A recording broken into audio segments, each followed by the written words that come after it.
Halo semuanya, kembali lagi di channel Hobi Film.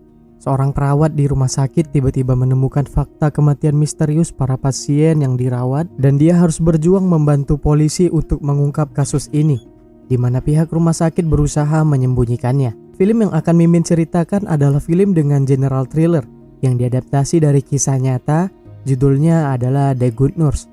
Film ini dirilis pada tahun 2022, dibintangi sama dua aktor pemenang Oscar, yaitu Eddie Redmayne dan juga Jessica Chastain. Semoga alur cerita film ini bisa menghibur kalian semua, dan langsung aja kita masuk ke alur ceritanya.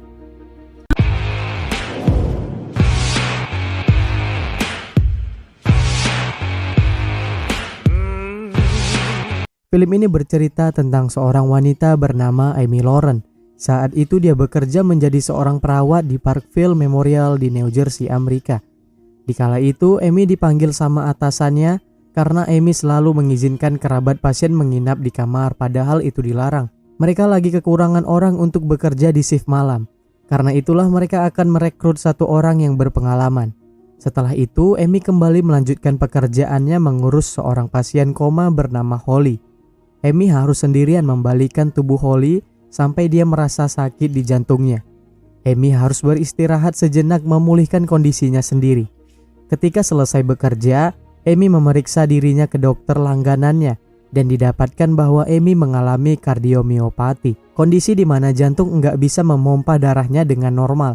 Jika terus bekerja seperti itu, maka Amy akan menderita jantung koroner dalam hitungan bulan. Dokter menyuruh Amy untuk fokus menjaga jantungnya berfungsi selama mungkin, supaya Amy bisa dimasukkan ke dalam daftar transplantasi jantung. Bahkan dia diingatkan risiko terkena serangan struknya akan tinggi. Kondisi kesehatan seperti ini tentunya membuatnya sedih. Amy nggak mungkin berhenti bekerja karena di rumahnya dia punya dua anak yang harus dia hidupi. Jika dia mengambil cuti, maka dia nggak akan mendapatkan gaji. Ditambah lagi Amy nggak ada tabungan dan belum mendapatkan asuransi kesehatan. Malam hari ketika kembali bekerja, Amy bertemu dengan seorang pria baru yang baru masuk. Nama pria ini adalah Charlie Cullen. Amy pun kemudian menemani Charlie untuk mendapatkan tur, mengenalkannya pada tempat penyimpanan obat dan sebagainya. Amy juga mengajak Charlie untuk melihat pasien bersama-sama, yaitu Anna yang terkena alergi terhadap amoxicillin, hingga kulitnya terkelupas. Amy pun memperkenalkan Charlie pada mereka. Amy dan Charlie dengan mudah berteman, bahkan Charlie dengan senang hati membantu Amy menghandle pasiennya. Mengurus Holly membuat Amy seakan seperti olahraga yang berat. Jantungnya yang kerap sakit setelah merawat Holly. Untungnya ada Charlie yang membantunya untuk tenang. Amy pun menceritakan kalau dia menderita kardiomiopati. Dia meminta Charlie merahasiakan hal ini supaya dia enggak dipecat. 4 bulan lagi Amy baru mendapatkan asuransi kesehatan dari pihak rumah sakit. Jadi sambil menunggu Charlie akan membantunya mengurus Holly. Di hari berikutnya ketika masuk kerja, Amy mendapatkan kabar bahwa Anna Martinez meninggal dunia. Amy bingung bagaimana bisa secepat itu. Dia dan Charlie kemudian mengurus jasad Anna selagi suaminya dalam perjalanan ke rumah sakit. Charlie membersihkan jasad Anna selagi Amy berbicara pada Pak Martinez mengenai kematian Anna. Singkat cerita, 7 minggu kemudian dua orang detektif bernama Detektif Brown dan Baldwin dipanggil oleh pimpinan rumah sakit bernama Linda Garan. Mereka berdua dipanggil untuk dimintai bantuan melakukan penyelidikan internal terkait kematian dari Anna Martinez yang termasuk dalam insiden yang tak terjelaskan. Pakar medis mengatakan ini terjadi karena reaksi buruk yang janggal atas penggunaan obat, tapi mereka enggak menemukan unsur kesengajaan. Masalahnya, jasad Anna Martinez udah dikremasi. Jadi dua detektif ini rencananya akan mewawancarai semua staf yang bekerja. Di kantor polisi, Detektif Baldwin memeriksa semua berkas perawat yang bekerja dan menemukan nama Charlie Cullen pernah dituduh melakukan pelanggaran kriminal di Pennsylvania 8 tahun yang lalu. Detektif Brown mengkonfirmasi ke Pennsylvania dan menemukan Charlie ditangkap karena bertengkar dengan kekasihnya. Itu saja, tapi Detektif Baldwin merasakan ada yang gak beres sama rumah sakit Parkville. Pada suatu malam, Linda Garan mengumpulkan semua staf untuk diberikan pengarahan terkait interview yang akan dilakukan oleh kepolisian.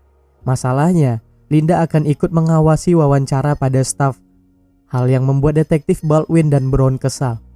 Tapi mau nggak mau mereka harus melakukannya. Ketika itu giliran Amy yang diwawancara. Di saat yang sama, Linda dipanggil oleh sekretarisnya sehingga dia keluar. Kesempatan itu langsung dimanfaatkan oleh detektif Baldwin bertanya lebih bebas pada Amy. Dari berkas tersebut, Amy melihat kejanggalan karena kadar glukosa Anna Martinez menunjukkan angka yang salah. Nggak ada tes si peptide, artinya insulin dalam jaringan yang nggak dihasilkan oleh tubuhnya sendiri, bisa jadi dimasukkan oleh orang lain. Selain itu juga Anna Martinez bukan penderita diabetes. Ketika Linda datang, mereka lalu menghentikan pertanyaan tentang insulin dan menanyakan tentang Charlie Cullen. Amy pun menjawab Charlie adalah perawat berpengalaman yang bekerja dengannya dan nggak mungkin Charlie yang melakukan kelalaian itu. Detektif Baldwin meminta hasil investigasi internal yang dilakukan oleh Linda selama 7 minggu kemarin. Linda pun berjanji akan mengirimkan hasilnya besok hari. Di lain waktu, Amy tetap melakukan tugasnya. Ketika harus memberikan CPR pada pasien yang sekarat, Amy melakukannya dengan susah payah. Kondisi jantungnya membuatnya gampang lelah. Charlie selalu membackup Amy dan berusaha menolongnya. Bahkan dia juga mengantarkan Amy check up ke dokter jantung. Charlie menyuruh Amy memberitahu anak-anaknya supaya jika terjadi sesuatu, mereka sudah bisa melakukan pertolongan pertama atau meminta pertolongan ke 911. Paling tidak, Amy harus bertahan 2 bulan lagi sampai dia mendapatkan asuransi kesehatan. Di rumah, Amy kemudian memberitahu Alex mengenai kondisi jantungnya. Charlie juga mengajari Alex prosedur memanggil 911 dan lain-lain. Detektif Baldwin dan Brown akhirnya mendapatkan hasil investigasi internal dari Linda. Mereka pikir akan mendapatkan berkotak-kotak berkas, tapi mereka heran cuma dapat 1 map tipis berkas investigasi internal yang katanya dilakukan selama 7 minggu. Dengan kesal, detektif Baldwin mendatangi Linda, menanyakan tentang bukti hasil investigasi yang dia berikan. Baldwin ingin Linda menyerahkan bukti yang dia tahan dan membentak Linda dengan menyuruh Linda mengesampingkan nama baik bisnis rumah sakitnya. Linda tampaknya khawatir dengan masa depan rumah sakitnya jika memang terbukti ada malpraktik di sana. Karena perlakuan detektif Baldwin, dia akhirnya ditegur sama atasannya dan dilarang masuk ke rumah sakit lagi. Kasus ini buntu karena jasad Anna Martinez udah dikremasi, sehingga enggak ada otopsi bukti yang mereka temukan pun jadinya percuma juga. Suatu hari, Amy mendapatkan pasien baru, keluarga kecil dengan 1 anak bayi yang baru lahir. Perempuan bernama Kelly mengalami kecelakaan, sehingga harus dirawat di sana. Kelly sangat responsif meladeni candaan Amy tentang Vanessa, anak bayinya. Tapi besok malamnya, ketika Amy mengecek kondisinya Kelly terlihat aneh. Dia enggak merespon perintah yang diberikan Amy, bahkan enggak ingat sama Vanessa, anaknya sendiri. Amy pun segera menelpon suaminya Kelly dan di saat yang bersamaan, Kelly mengalami kejang-kejang. Kelly meninggal dunia pada malam itu. Tom yang baru datang sambil menggendong Vanessa pun enggak kuasa menahan sedihnya. Besok pagi di rumahnya, Amy kedatangan Brown dan Baldwin. Amy pikir dia akan ditanyai mengenai kematian Kelly. Ternyata mereka hanya ingin meminta bantuan Amy terkait kasus Anna Martinez. Brown dan Baldwin akhirnya tahu ada korban lain. Mereka menanyakan Amy kembali tentang Charlie Cullen. Karena pihak rumah sakit bekas dia bekerja enggak mau buka suara terkait Charlie. Amy enggak percaya Charlie adalah orang yang jahat. Baldwin dan Brown meyakinkan Amy bahwa mungkin Charlie enggak seperti yang Amy kira. Fakta bahwa di darah Kelly mengandung insulin membuat Amy mulai curiga bahwa ada yang enggak beres. Apalagi ini kasus kedua dan polisi mencurigai Charlie karena itu. Suatu hari Amy bertemu dengan temannya yang bernama Lori yang juga seorang perawat di rumah sakit lain. Kebetulan dia pernah bekerja dengan Charlie, jadi Amy bertanya tentangnya. Lori langsung bercerita bahwa ada rumor tentang Charlie, bahwa dia bertanggung jawab atas beberapa kematian pasien, bahwa Charlie membuat pasien overdosis, ditemukan insulin di cairan infus. Bahkan ada yang menyuntikkan itu sebelum diberikan kepada pasien. Lori berkata, itu cuma rumor saja. Karena ketika Charlie bekerja, mereka banyak mendapatkan kematian. Tapi ketika Charlie pergi, mereka cuma mendapatkan kematian paling sedikit 1 bulan sekali. Amy seperti mendapatkan sambaran petir. Dia lalu pergi ke ruang penyimpanan rumah sakit Parkville dan memeriksa kantong infus dan mendapatkan ada 1 kantong yang bocor sebesar jarum suntikan. Karena kelelahan, Amy pun pingsan dan dia kemudian dirawat di IGD. Ketika siuman, dia panik karena ada Charlie yang menjaganya di sana. Di saat itu Amy udah percaya bahwa Charlie adalah orang yang bertanggung jawab terhadap kematian Anna Martinez dan Kelly. Di lain hari, Amy memutuskan untuk membicarakannya pada Baldwin dan Brown. Dia menceritakan bagaimana Charlie memasukkan insulin ke kantong infus. Karena cairan infus masuk perlahan, jadi butuh berjam-jam atau seharian untuk membunuh seseorang. Charlie bisa membunuh orang tanpa menyentuhnya. Selain insulin, bisa jadi digoxin juga disuntikan di sana karena cairannya juga enggak berwarna. Amy ingin membantu Brown dan Baldwin dengan memeriksa laporan pengambilan obat dari akunnya Charlie, sehingga mereka bisa tahu apakah ada insulin yang diambil sebelum kematian Anna dan Kelly. Masalahnya mereka harus punya jasad untuk diautopsi. Jadi mereka pun mendatangi Tom dan dia setuju membantu mencari keadilan untuk Kelly dengan mengizinkan mereka membongkar ulang makam Kelly. Shift malam Amy sekarang jadi tegang karena dia harus memperhatikan gerak-gerik Charlie. Amy juga akan mengganti kantong infus yang dipasang Charlie pada pasien. Jaga-jaga ada insulin di dalamnya. Dia juga mesti diam-diam mencetak bukti pengambilan obat di penyimpanan lewat akun Charlie. Sementara itu, setelah autopsi jasad Kelly selesai dilakukan, memang benar ditemukan kandungan insulin dan digoxin di jaringan tubuhnya pada tanggal 15 setelah dia meninggal. Dan Amy memperlihatkan bukti bahwa Charlie mengeluarkan insulin dan digoxin dari penyimpanan tanggal 14. Masalahnya, Charlie ternyata memanfaatkan bug pada sistem komputer. Jika dia membatalkan penarikan obat di menit-menit terakhir, laci obat akan tetap terbuka, sehingga bukti yang dibawa Amy nggak bisa dipakai. Karena di situ tertera pembatalan bukan pengambilan. Apalagi sejak dia masuk terjadi pembatalan pengambilan obat yang berulang-ulang. Linda Garan tahu masalah ini karena dia mantan perawat, kata Amy. Di rumah sakit, Linda dan pengacaranya memanggil Charlie. Dia memecat Charlie dengan alasan karena Charlie salah dalam menuliskan riwayat pekerjaannya ketika melamar di rumah sakit Parkville.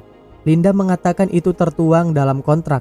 Tapi yang sebenarnya dia cuma nggak mau rumah sakitnya terkena imbas dari kasus ini. Brown dan Baldwin yang mendengarkan kabar ini pun kecewa berat. Karena Charlie akan bekerja di rumah sakit lain dan kasus ini akan terulang lagi. Amy pun pulang ke rumah, dia kaget. Ternyata ada Charlie di sana lagi bermain dengan anak-anaknya. Amy khawatir dong ada pembunuh berantai di dalam rumahnya, bahkan bermain dengan anak-anaknya. Charlie pun menceritakan dia dipecat dari rumah sakit.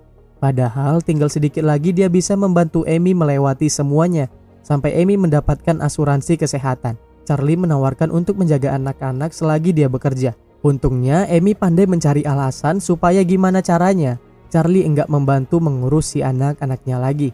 Amy masih enggak percaya dia berteman dengan seorang pembunuh berantai dan juga membiarkannya dekat dengan anak-anaknya. Di lain hari, Amy membantu detektif untuk bertemu dengan Charlie. Rencananya Amy disuruh membuat Charlie mengaku supaya detektif bisa merekamnya untuk dijadikan bukti. Jadi pada suatu siang, Amy bertemu dengan Charlie di sebuah bar untuk makan siang bersama. Di sana Charlie mengabari kalau dia sudah bekerja kembali di rumah sakit Emsworth. Agak sulit awalnya untuk Amy menggiring pembicaraan ke arah sana. Awalnya, Amy mengatakan ada rumor yang tersebar tentang Charlie sejak kepergiannya dari rumah sakit Parkville. Amy mencoba meyakinkan pada Charlie kalau rumor itu pun benar. Dia enggak peduli jikalau itu memang Charlie yang melakukannya. Charlie kemudian mengalihkan pembicaraan. Tapi Amy kembali menyuruh Charlie untuk membicarakan perbuatannya di rumah sakit Parkville. Charlie garuk-garuk kepala, matanya berkaca-kaca, kemudian mengatakan dia harus pergi karena nggak mau terlambat bekerja di tempat barunya. Rumah sakit Emsworth berada di Pennsylvania. Detektif pun mengatakan mungkin dia akan menangkap Charlie paling tidak. Mereka bisa menahannya selama 48 jam. Di perjalanan, Charlie kemudian ditangkap oleh petugas dan kemudian dibawa ke kantor polisi untuk ditanyai para detektif. Baldwin langsung to the point bertanya tentang berapa banyak kantong infus yang Charlie cemari di rumah sakit Parkville. Baldwin juga langsung bertanya tentang kematian Anna Martinez dan Kelly. Tapi Charlie menolak berbicara lebih banyak. Dia hanya menangis ketika dicecar pertanyaan dari para detektif. Ketika mendapatkan bentakan dari detektif Brown, Charlie cuma mengatakan dia enggak bisa. Berulang-ulang hingga enggak ada informasi apapun yang mereka dapatkan. Detektif Baldwin melaporkan pada Amy bahwa mereka akan melepaskan Charlie besok pagi karena nggak ada bukti atau pernyataan yang bisa mereka pakai untuk menahan Charlie lebih lama lagi.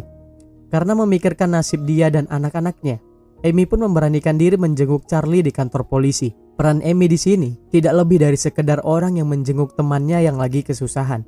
Amy mencoba menyentuh hati Charlie dengan mengingatkannya tentang gimana ketika Charlie dengan begitu baik dan murah hati membantu Amy selama ini, menyembunyikan penyakit dari pihak rumah sakit dan membantu pekerjaannya ketika shift malam.